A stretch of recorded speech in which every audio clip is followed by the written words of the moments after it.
Hello friends, नमस्ते, राम राम, सादर प्रणाम आप सभी को। आप सभी का स्वागत है मेरे ब्लॉग चैनल फौजी भाई ब्लॉग में। तो दोस्तों, आप सभी लोग कैसे हैं? उम्मीद करती हूँ कि आप सब लोग अच्छे होंगे और मैं भी बहुत अच्छी हूँ। और अभी हो रहा है दोपहर का टाइम, 12:30 बज रहे हैं और धूप भी काफ़ी तेज़ पड़ने लग गई आजकल, टाइट वाली। धूप में नहीं टिका जाता, 10 बजे के बाद तो बहुत तेज़ होने लगती है। और हस्बैंड अभी ड्यूटी गए हैं, वो भी आने वाले हैं थोड़ी बहुत देर में। तो जब तक मैंने सोचा कि कई दिन हो गए मेरे पे, मतलब एक तो टाइम नहीं मिलता बच्चों पे से और कुछ इसी वजह से थोड़ा यहाँ पे आके हो जाता है ना टाइम थोड़ा सा कि मैनेज करना पड़ता है बच्चों के साथ। बेटा अभी ट्यूशन जाने लग गया तो उसको भी देखना पड़ता है, दोनों तीनों टाइम पढ़ाना, थोड़ा सा वर्क कराना। और क्योंकि एडमिशन होने वाला है उसका, तो थोड़ा सा बच्चों पे भी ध्यान देना पड़ता है ना। और तो इसी वजह से कई दिन हो गए मेरे को भी ब्लॉग बनाए। मैंने कहा चलो थोड़ी सी मन की बातें शेयर कर ली जाएं और मन हल्का सा हो जाता है थोड़ा, है ना। लगता है कि हमारे सामने कोई है, हम जो किसी से नहीं कह पाते, चाहे फैमिली मेम्बर हो, है ना, चाहे कोई घर वाला हो। तो सबसे मतलब बोलते हैं ना कि अपने मुंह से निकली हुई बात पराई हो जाती है, किसी से भी कहो तो। घर में कोई भी बात अगर किसी से बोलो तो वो बात पराई हो जाती है। सब हंसी मजाक मतलब बनाने लगते हैं कि रो के पूछ लेते हैं और हंस के उड़ाते हैं। और किसी को समझ में भी नहीं आता ना कि किसी के दिल की बात कोई अपने जैसा हो तो वो समझ सकता है। लेकिन ज़्यादा लोग सलाह अच्छी देने के बजाय बोलते हैं ना कि नमक हर घर में मिलता है और दवाई मरहम किसी किसी किसी के घर में मिलती है। तो इसलिए दुख दर्द भी हर एक किसी के साथ शेयर नहीं कर सकते, क्योंकि सब लोग मजाक बनाने वाले ज़्यादा हैं और हमदर्द कम होते हैं। कोई अच्छी सलाह देने वाला और समझाने वाले कम लोग होते हैं, है ना। चाहे अपने फैमिली मेम्बर ही हों, चाहे कोई भी हो, हर एक बात हर एक से शेयर नहीं कर सकते। सब टाइम टाइम पे सब लोगों की सोच, है ना, बदलने लगती है। चाहे अपनी फैमिली हो, चाहे कोई भी हो।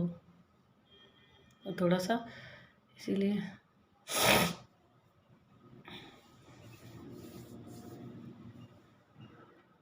बोलते हैं ना कि लव मैरिज करने वाले लव मैरिज करते हैं लड़के लड़कियां, तो लव मैरिज वाले रोते हैं, ये है वो है। तो ये मतलब ये बात ऐसी होती नहीं है। ज़्यादातर मैंने देखा है कि रोने का कारण ये होता है कि हम एक दूसरे को अंडरस्टैंड नहीं कर पाते, एक दूसरे की फीलिंग को नहीं समझ पाते। कि लड़का अगर इमोशनल है थोड़ा सा और लड़की थोड़ी वो है, इमोशनल नहीं है मान लो, और वो मतलब हर एक बात जो बंदा इमोशनल होता है ना थोड़ा सा, चाहे वो लड़की हो चाहे लड़का हो, तो उसको लगता है कि मेरी हर एक बात, है ना, हर एक फीलिंग को मेरा पार्टनर समझे और मेरे सुख में दुख में, सुख में चाहे नहीं हो, मेरे हिसाब से तो लड़कियों को तो ये होता ही है कि मेरे सुख में चाहे कोई हो ना हो, लेकिन दुख के टाइम पे जब मैं थोड़ी सैड हूँ, थोड़ा परेशान हूँ, तो मेरा पार्टनर इन चीज़ों को समझे और थोड़ा सा मुझे मतलब गुड फील कराए। तो थोड़ा बस यही होता है ज़्यादातर। अरेंज मैरिज में भी कौन से झगड़े नहीं होते, है ना। अरेंज मैरिज तो मैंने ऐसी ऐसी देखी है कि 20-20 25-25 साल हो जाते हैं लोगों को साथ में रहते रहते, घर वाले शादी करा देते हैं, है ना। अगर लव मैरिज कर लेते हैं बच्चे, लड़के लड़कियां अगर लव मैरिज कर लेते हैं तो घर वाले क्या बोलते हैं कि तुमने अपनी मर्जी से की है तो तुम ही झेलो, है ना। तुमने कौन सा घर वालों को पूछा था, और अपनी मर्जी से किए तो भुगतो, पिटो कुटो कुछ भी करो, है ना, दुख पाओ रो कुछ भी करो।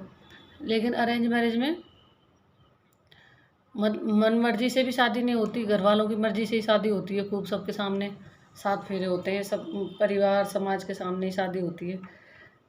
और उसमें भी मतलब इतने बड़े बड़े वो हो जाते हैं कि लड़कियां अपने माँ बाप को भी नहीं बता पाती, बताती हैं फिर भी माँ बाप क्या बोलते हैं, कंप्रोमाइज़ करो, है ना, एक दूसरे को समझो। ऐसे ही होता है, हमने भी ऐसे ही झेला है, हमने भी ऐसे ही किया है, और सारी चीज़ें ऐसे ही बोल देते हैं। तो फिर लव मैरिज में क्यों बोल देते कि लव मैरिज मत करो, उसमें भी तो वही होता है ना। अरेंज मैरिज में भी घर वाले इतना इंटरफेयर कौन करता है, मेरे को तो लगता नहीं। 1-2 साल के लिए थोड़ा समझा देते हैं एक दूसरे को, हाँ इंटरफेयर करते हैं, लेकिन वही होता है कि अगर वो सारी चीज़ें उसी बात पे आके रुक जाती हैं कि पार्टनर सबसे मेन चीज़ है। अरेंज मैरिज हो चाहे लव मैरिज हो, और चीज़ें बाद में है। अगर लड़का लड़की एक दूसरे को समझते हैं, एक दूसरे की फीलिंग को समझते हैं ना, एक दूसरे को सुख दुख में हेल्प करते हैं एक दूसरे की, और हमेशा मतलब कोई भी सिचुएशन आ जाए तो उसको हैंडल करने की थोड़ी मेंटल एबिलिटी होती है उनमें, तो वो परिवार, वो फैमिली अच्छे से आराम से निकल जाती है।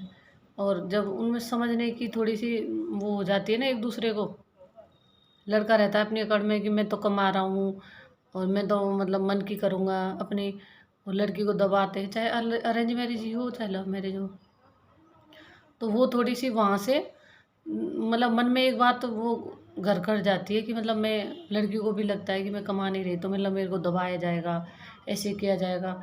तो ये चीज़ गलत होती है मेरे हिसाब से तो, है ना।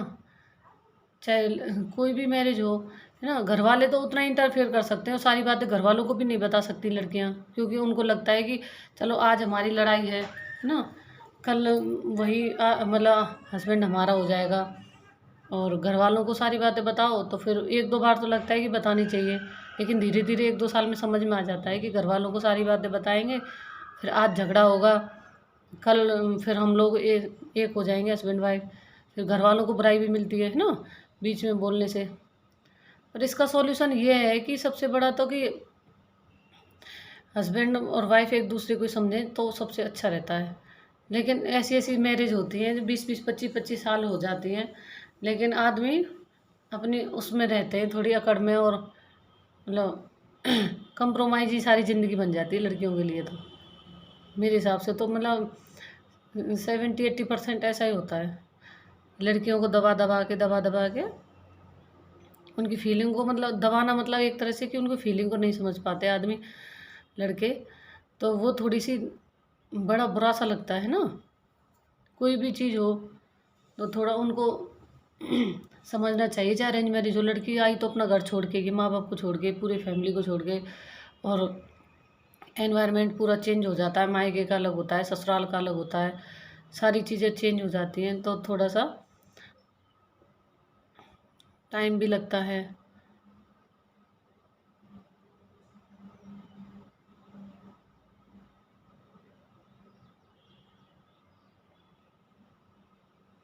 तो सारी चीज़ें बोलते हैं ना, कंप्रोमाइज़ सारी चीज़ें नहीं होती हैं, अंडरस्टैंडिंग भी होनी चाहिए एक दूसरे के लिए। और जब तक ये चीज़ें नहीं होंगी ना एक दूसरे को समझने वाली, तो ये थोड़ी होता है कि पुराने टाइम पे चलता था कि दबा के रखो और लड़कियों को, और ऐसे करो वैसे करो, तो ये सारी चीज़ें होती नहीं है मेरे हिसाब से तो। कितने दिन दबाओगे किसी को, 1 साल 2 साल 4 साल, है ना। तो वो सारी फीलिंग्स फिर बाहर आती हैं धीरे धीरे करके, तो वो फिर ज़्यादा बड़ा रूप ले लेती हैं। तो मेरे हिसाब से तो इससे अच्छा है कि शुरू से ही एक दूसरे को समझ समझ के, सोच के, एक दूसरे से बातें शेयर करके अपने मन की, तो वो ज़्यादा ठीक रहता है।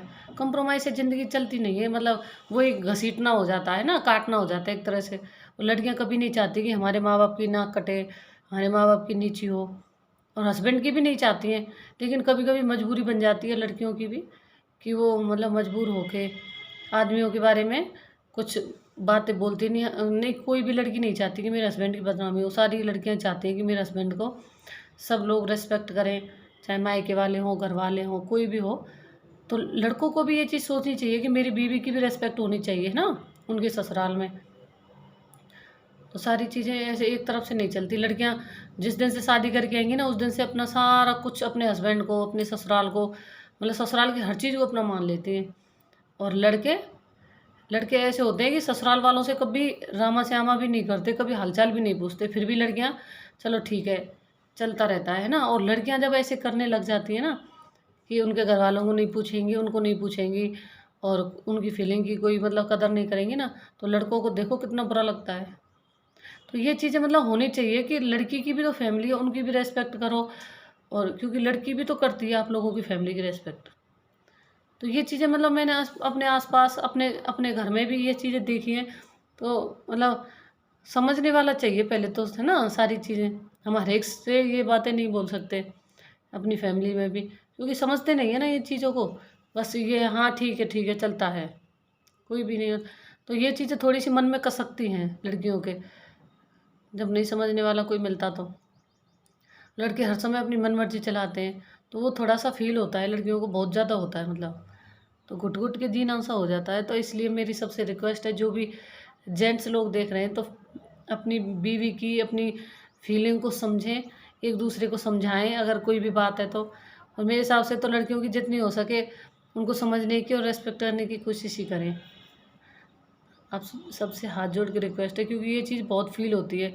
लड़कियाँ दोनों तरफ से फँस जाती हैं, ना हस्बैंड की बदनामी चाहती हैं, ना मायके की चाहती हैं। तो उनको मतलब लड़कों को ये समझना चाहिए कि उनको थोड़ा-सा समझें, तो वो अपना सर्वस्व यहीं के लिए सब कुछ न्यौछावर कर देंगी, है ना? और क्योंकि जिस दिन से शादी होती है उस दिन से वही उनका घर है, वही सब कुछ है। एक लड़की की ज़िंदगी जीना बहुत मुश्किल होता है। कहने में ही आसान लगता है ना, ना उनका मायके का अपना घर होता है, ना ससुराल का उनका अपना घर होता है ना? और फिर हस्बैंड भी ऐसे करेंगे ना, तो उनके लिए जीना मुश्किल हो जाता है। एक-एक दिन भारी पड़ जाता है, चाहे कोई भी हो। और अगर उनको अच्छे से समझेंगे एक-दूसरे को, ना बीवी की फीलिंग्स को समझेंगे, बीवी हस्बैंड की फीलिंग को समझेगी, तो ज़िंदगी बड़ी आसानी से और बड़े अच्छे से निकल जाती है। और फिर ये इफ़ेक्ट बच्चों पे भी बहुत पड़ता है। जब माँ-बाप ऐसे करेंगे ना कि एक-दूसरे की रिस्पेक्ट नहीं करेंगे, तो बच्चों पे ये बहुत ज़्यादा इफ़ेक्ट पड़ता है। तो मेरे हिसाब से सबको यही कोशिश करनी चाहिए कि अपनी फैमिली को जितना हो सके हैप्पी फैमिली बनाएँ और अच्छी हँसी-खुशी ज़िंदगी निकालें। ये एक लड़की की फीलिंग है, बस आप लोगों को सही लगता है तो ठीक है। थोड़ा-सा लगता है कि शेयर करना चाहिए, अगर कोई समझे तो। तो धन्यवाद आप सभी का ब्लॉग देखने के लिए।